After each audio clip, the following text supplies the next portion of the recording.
Now we're going to talk about variable speed.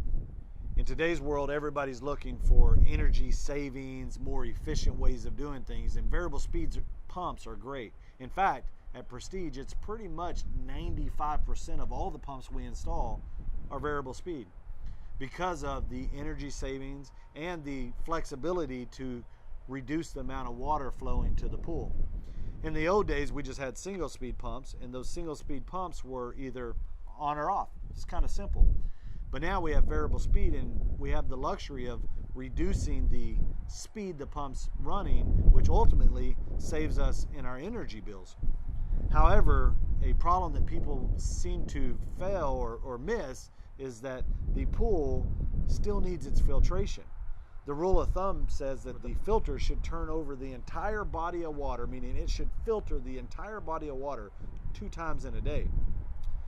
When we're running at max speed, or back in the old days with our single speed pump that was running at max all the time, this was easily achieved.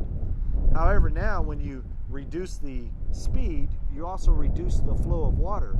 So now, in order to achieve the 2 time a day turnover, we need to lengthen the amount of time that we run.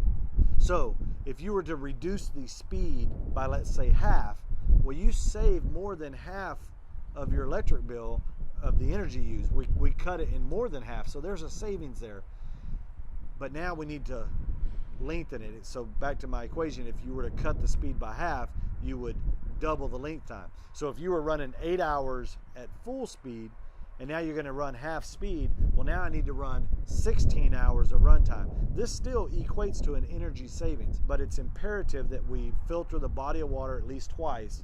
Lack of filtrating the water leads to algae, leads to cloudy water. These are all characteristics of poor filtration. So variable speed's great, but you can't run the pump at half the speed and expect to get the same results in the same amount of time. Variable speed.